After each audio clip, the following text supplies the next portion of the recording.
we are now ready to hear from our winners for this year's Service Design Awards. And I gave all of you a little bit of a preview of what their projects were, but I am so excited for all of you to hear from them directly about the great work that they did. Just as a reminder, you can pre-order the Design Annual, which is going to include all of our finalists and winners from 2017, as well as the winners from 2016 and 2015 as well. So don't forget to pick that up. And we are here at the Global Service Design Conference, and I just think it's wonderful that our winners represent such a global distribution from across the world of service designers. So what we're going to do is we're going to call up each of our winners. We're going to start with our professional winners and then have our student winners after that. And they are each going to do a 5-minute Pechakucha style presentation. So they're going to be really whirlwind, really exciting, and I can't wait. So with that, I would love to welcome up Chris and Judy to talk about the work at Telus.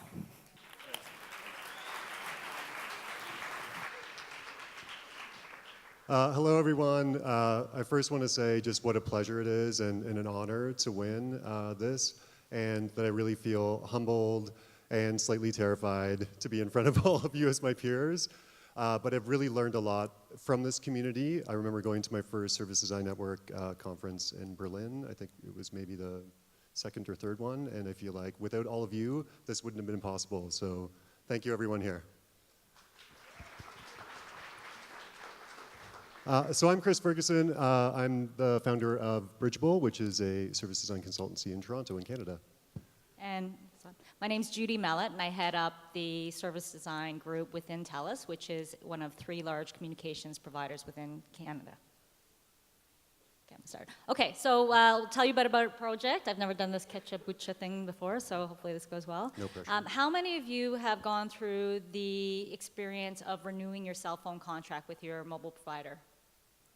Okay, great. So this is exactly what this project is all about.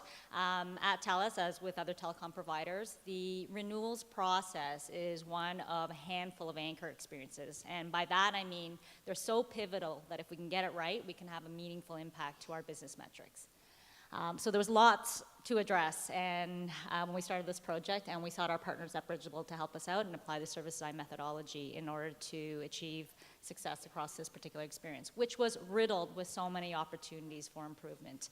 Not only were our customers telling us that going through the experience had a lot of pitfalls and opportunities for improvement, but the investments that we've made across our digital channels in order to service the renewals experience, we're not seeing the results that we'd expected. And as well, the cost to serve through our other channels, such as call centers, which are traditionally much more expensive than digital, we're starting to mushroom. So we undertook this project, and we're excited to share it with you. Yeah, and I think a great example of a partnership with an outside consultancy and an inside team. Okay, I think I have about 3 minutes left. Okay, so process. So we started with an internal touchpoint mapping. So we actually started by gathering all of the departments responsible for doing a renewal currently, and I think there was maybe 12 different functions involved in that process. 4 of them are IT. And 4 different IT groups. And we mapped all of the different initiatives. So I think there was over 100 initiatives currently related to this, just to set a baseline to understand what we were working with. Next, we did journey mapping, and you're all familiar with that. But interestingly, we found that customers, there was 2 main ways that they behaved. They were either what we called a passive optimist, so they tend to go into the renewal process thinking, I hope I don't get screwed over too badly. Or they were warriors, and they would say, you know, I'm going to go in, I'm going to negotiate, I'm going to call back. And these people would often spend months going through the renewal process. Does anyone see themselves in this? Kind of, yeah. But we realized that improvements had to coordinate across multiple different channels. There'd been a lot of money being put into the digital channel, but people felt like the digital channel was the fool's price. And unless the same deals were offered in multiple different channels, they actually wouldn't use the online channel. So the millions of dollars of investment had only yielded, I think, 2.5% renewals. So we came up and actually prototyped an omni-channel solution. So we prototyped all of the different channels, in-store, call center, online, media that was sent to people simultaneously. And we actually came up with an AI recommendation engine. So we actually used AI learning to look at people's past 12 months of usage, and based on that usage to recommend 3 different plans. So it would say, with a lot of transparency, hey, here's what your usage has been. If you're gonna do the same, here's the plan. If it's gonna be a bit less here or more here. And what we found is when you did that, people would actually renew online. When there was transparency and when that deal was consistent across all the different channels, it actually led to a lot of conversion. We also developed a video prototype, which was really useful internally, and service blueprint, which you guys all know, and metrics. Okay, got 30 seconds to wrap this up. As I said, it's an important experience for Telus, and not only are the metrics being watched heavily by the core team, but as well as the executive set. What was nice about this is we had a really strong baseline of data that helped us track and measure progress along the way. And some of the key learnings that we found on this, well, actually, no, these are the results. And we were able to drive not only the customer satisfaction improvements that we're seeking, but also the reductions in the costs of renewals as a business. And so the key learnings we had on this is, as Chris has mentioned, digital is important, but it's not everything. So you need to understand where it's in context is wanted, and then bridge that to the real human interactions and sewing that experience along the way. Create prototypes to encourage and have real artifacts that the team can look at as an output of the work. And then finally, track the progress and share and communicate that progress to have advocacy and sustain the momentum of the team throughout the journey. Thank you. Thank you, everyone.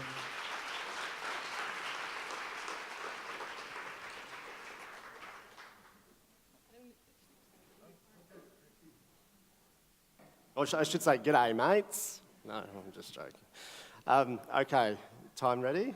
All right. Hola, Madrid, and thanks for having us. It's a wonderful city.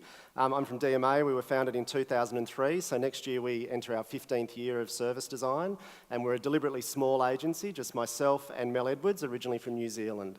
But today I talk on behalf of our education collaborators, Wendy and Sophie, who are here with us, and 18 kids and their teacher, Faith. So, we were working on a project for the ACT Health Department about active travel when we met the principal of Macquarie Primary School, who had volunteered her school as a pilot school for the work we were doing in that project.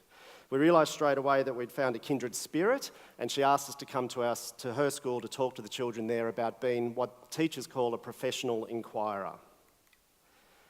We immediately realised when we saw this mix of our methodology and theirs that we'd walked into a school where there was an obsession with real literacy, real learning in real context. So we knew straight away that we wouldn't get away with just turning up and doing a design demonstration or talking about being a designer. We needed to do a real project.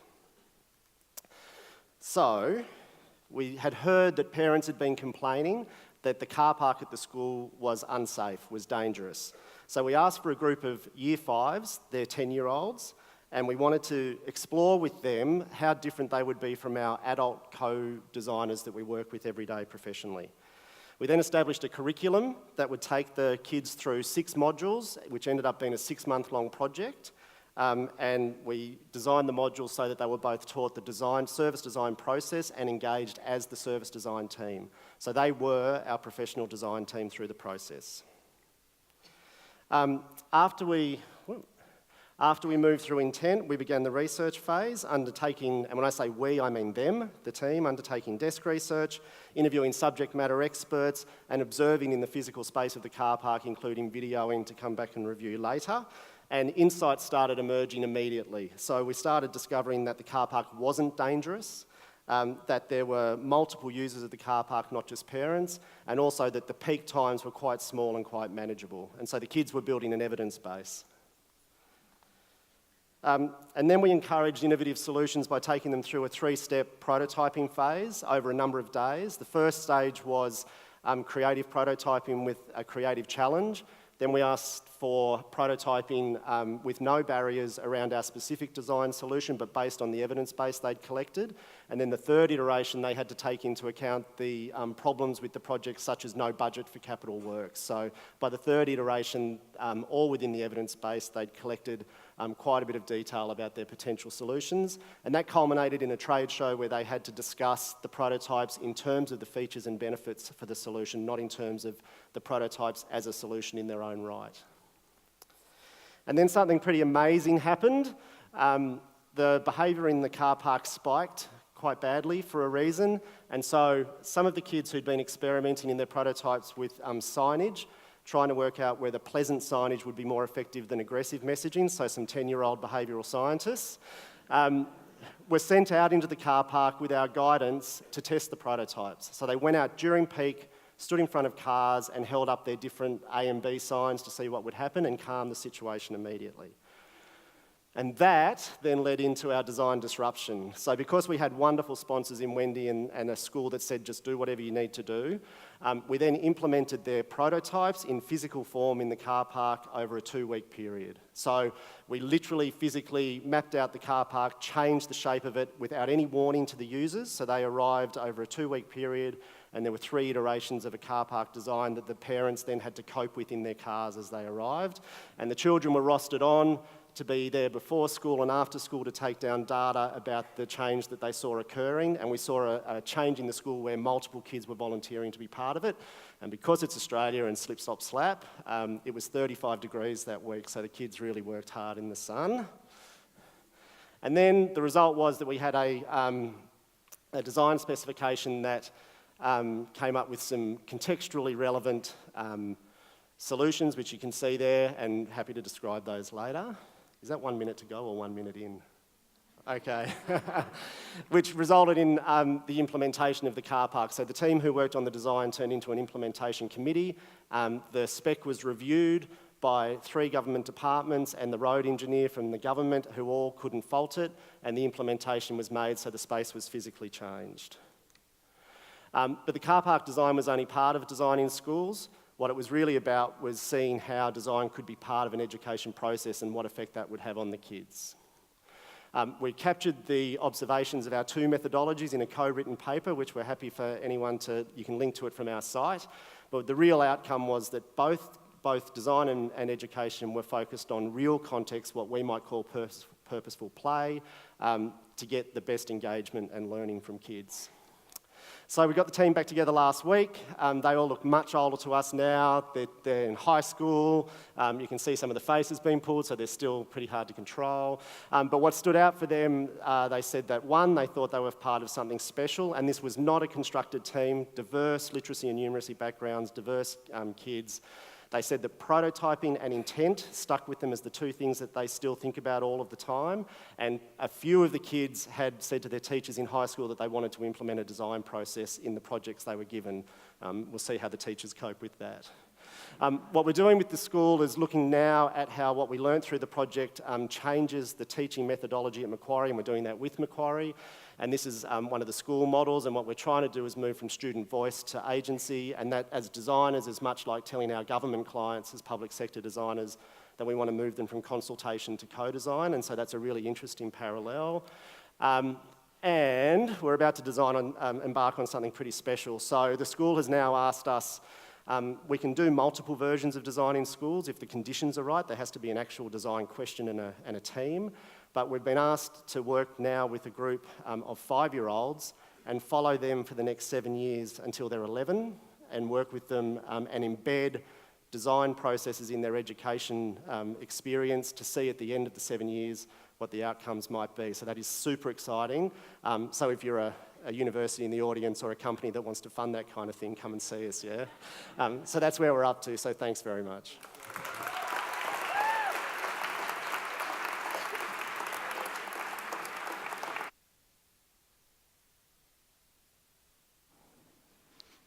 So there we are again.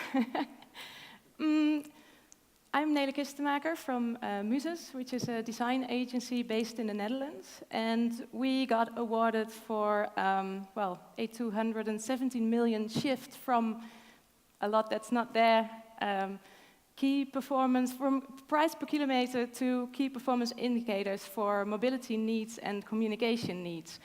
And it's actually quite funny because the municipality of Rotterdam, who was our client, made us put the sentence up there because of communication regulation. And that's actually the opposite of what the project was like. So what was the project about? It was about transport for disabled and elderly in the municipality of Rotterdam. And that's about 30,000 people using these services every day. And the main question to us was, who actually are the people using this? So why was that important? They wanted to change from hard criteria as a tender criteria to soft criteria. And at that point, they had no idea, and it was a puzzle to find out what these soft criteria actually should be.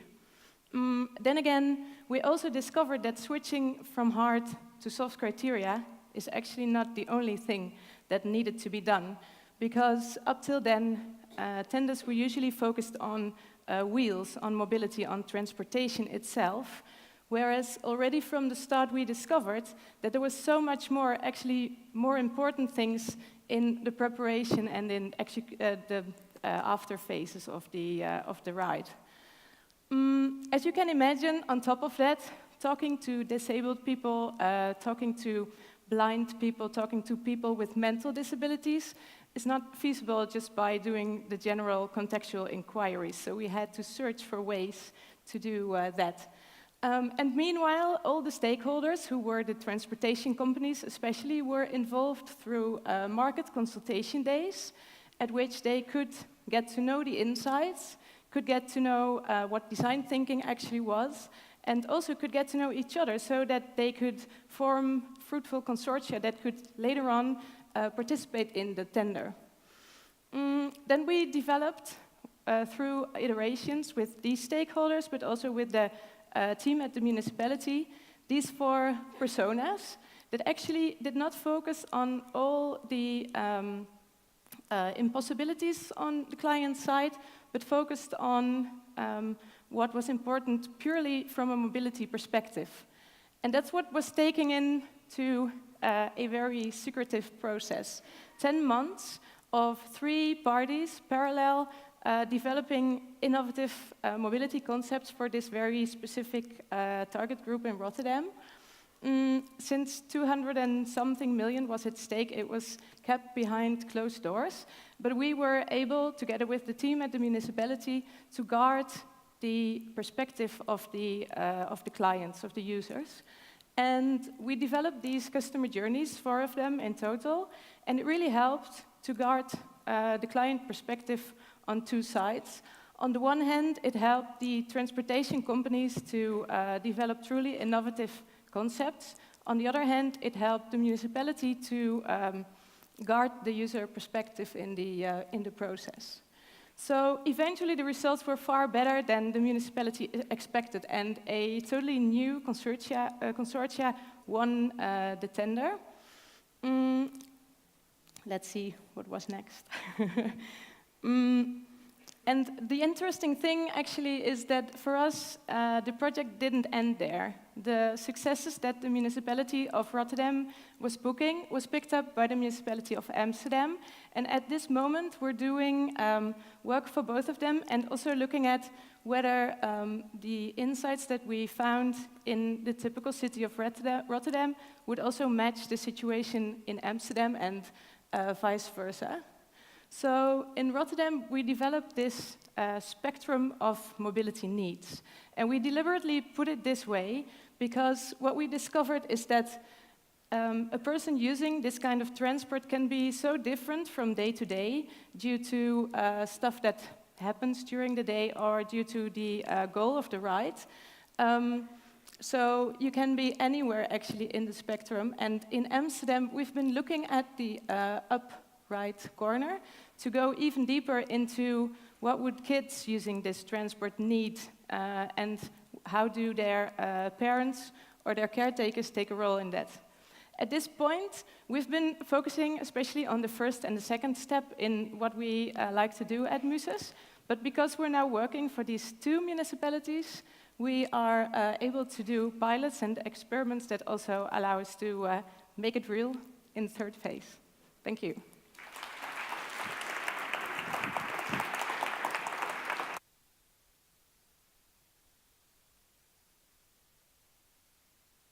Hello, can you hear me? Yes? Okay, good. So, hi everyone. My name's Colin, this is Shira, and Jayan is with us in spirit. Our project's called Flow, Smarter Black Taxis. It was a student project at the Royal College of Art, and our project partner was with Transport for London. Our objective was to reduce air pollution in London. We designed a service within the transportation sector, and we focused on black cab drivers because of their detrimental impact on air quality and their links to TfL. Air pollution costs the UK economy £3.7 billion per year. 40% of this pollution is from diesel engines, which causes high level of CO2 and particulate matter emissions. Through desk research and contextual interviews, we found that black cabs are a critical contributor to bad air quality in central London hotspots. Currently, 100% of black taxis have diesel engines. This is a major health concern, and it's a political strategy to try and reduce it, such as having electric engines in all black taxis by 2033. Based on interviews, we found that black cab drivers spend between 30 and 50% of their time drifting around looking for passengers. This causes fuel and time waste and causes unnecessary congestion, which indirectly contributes to further air pollution. We also found that drivers believe their job relies on luck, giving them a constant uncertainty within their day job. They currently use a number of different channels to find their next passenger quickly, such as taxi hailing applications, the radio, and maps. These channels were designed to react to passengers who hail cabs, which makes them unpredictable. They're disconnected from one another, not utilising useful data and the black cab community, and they provide identical information to all drivers, which is not always useful for them. We analysed existing channels such as Get and Uber. The challenge is that one-to-one matching services don't work with black cabs because passengers want the cheapest, fastest service. So we positioned ourselves as a predictive service to increase drivers' chances of finding their next passenger quickly and breaking down the preconception that black cabs always cost more. We also positioned it to be an exclusive service to black cab drivers to build trust with the service. We quickly visualised prototypes and tested them with black cab drivers, such as holding a taxi rank information board at a central London train station. We found that by the time a cab arrives at taxi rank, it's too late for them to redirect. We wanted to empower drivers with information in the moment they needed it. We found that the key information they want to know is how to navigate the streets just in time to find their next passengers quickly. We found that drivers need basic information, such as direction of traffic and what road it's on. They want to know information that's within half a mile of where they are, and they want to know event ending times earlier on during the day. Basically, they want information they can't get otherwise. Thank you. So based on our finding, we designed the service providing tailored data to the black taxi drivers, providing them necessary information that combines with their knowledge of the London, so they can make an effective decision with their own experience or knowledge by themselves, rather than following the application, what basically telling them to do. So lots of open data now exists, and we selectively integrate the data such as event ending time, like football matches, or taxi rank speed, using our applications. And we also use finally TfL open data, as well as unplanned roadwork from the other open API. The difference is that our service provides hyper-local information to the individual taxi drivers, so they can make informed decisions where they should be heading to.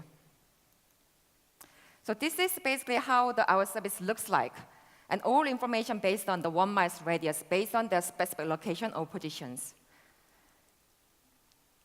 Driver can also put their own comments into our service or update the unplanned roadwork information into our service to enhance the data accuracy as well as enhance the trust amongst the community. This can be also turned into voice if they need it, and this service can be embedded onto the platform, such as other taxi hailing service, or it's running it by itself. So what's the impact? In the short term, driver will have an increased profits, obviously passenger will get benefits too. In the longer term, policymaker can have a better understanding of the urban flow using through our service, and also they can understand better insights and based on our and the better understanding of the urban flow. So financial impact. In terms of economic impact, the when flow support the driver to find 2 extra more fares per day, also reduce their drifting time without passengers. This will add over £4,000 saving per year, and of course, reduce the emissions. And we are also expecting high cost saving in social costs. So this is our the stakeholders' testimony. After seeing our final outcome, our project partner at TfL complimented that preventing emptiness through this kind of service is a good idea. Also, finance manager at TaxM UK claimed our service could support black taxis to less drift in the city, as well as work smarter. This is our last bit. Through this project, what we learned is that service design is beyond the methodology or tool, but it's mindset towards the people, also towards to the people's real needs. And second, we must consider not only users, but also consider wider stakeholders to understand complex problems. And lastly, the service designer should also consider people and working with the people in order to solve the complex problem. Yeah, this is it. And thanks very much for hearing us. And we really been here for Yeah, we'll see you outside. Maybe next year.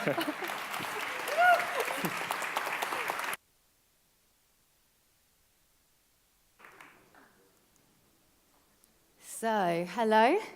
My name's Ella Walding, and I'm a service designer at the Innovation Unit in the UK, and this project was completed earlier this year as part of my MA in Service Design at the Royal College of Art. The client was the Government of Malta, and I'm proud to say it was the first Maltese government service design project.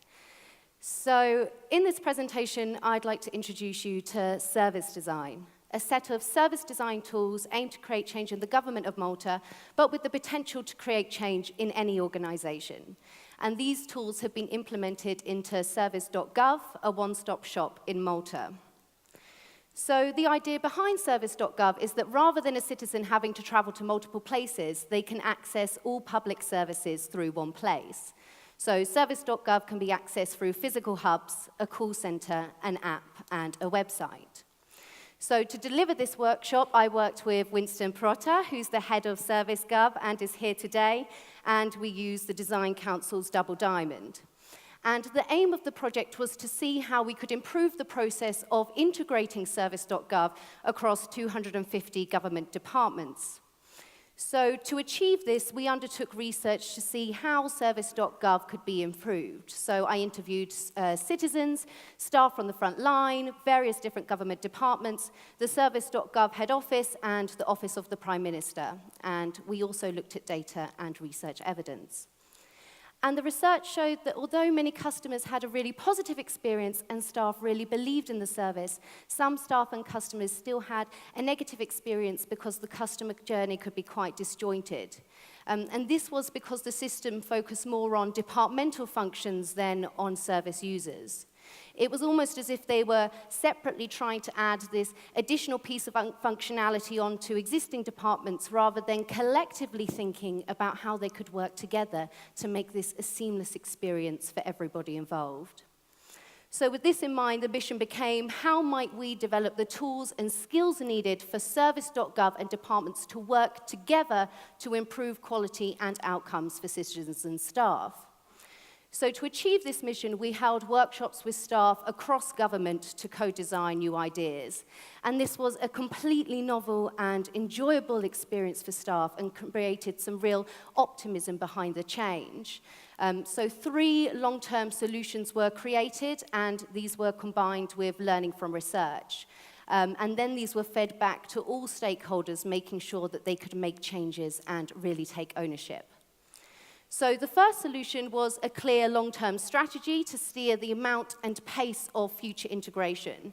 So as a result of the research, the head of Service Gov worked with the departments to develop the vision, strategy, and milestones for political approval, and this is now being used to guide the overall process. The second solution was a balanced scorecard of performance measures. Now, the reason that this was created was to ensure a collective way of measuring progression towards the overall vision. So a steering wheel displays 5 segments which balance out the different elements of the service. Each segment can be broken down into different objectives, which, if clicked on, then shows exactly what's being measured, the source of the data, the target, and a mission statement. And this has also been combined with a maturity model to help staff understand the journey towards excellence.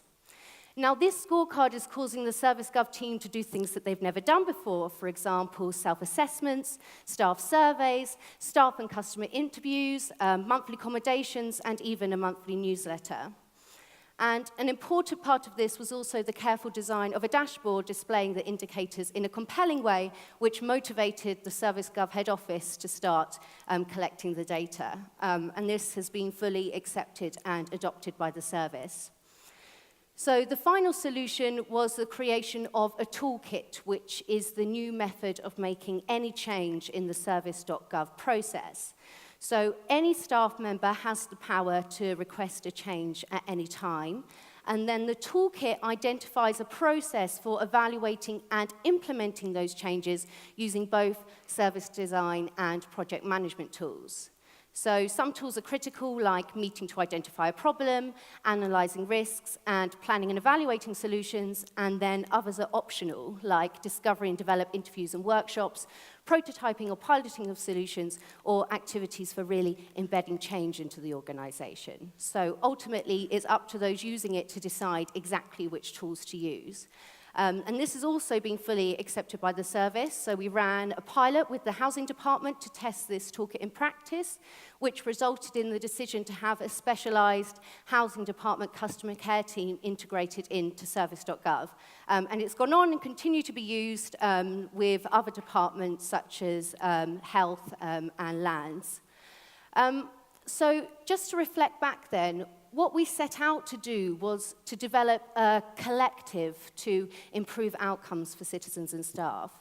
Now, certainly for citizens, this has been achieved by introducing richer feedback on the service, and it has for staff too, but this was more of a challenge, because the change needed in staff was a change in mindset, and it was hard to change mindset, so what we did was to change behavior. So we sought to design some creative yet subtle solutions that shift the culture to one of shared workshops, thank you emails, positive feedback on performance, communication that builds relationships, and giving people the power to say that things could be different. I want to say thank you to Winston and the Office of the Prime Minister for being so open to innovation and for delivering this project in such a short period with such positive results. Thank you.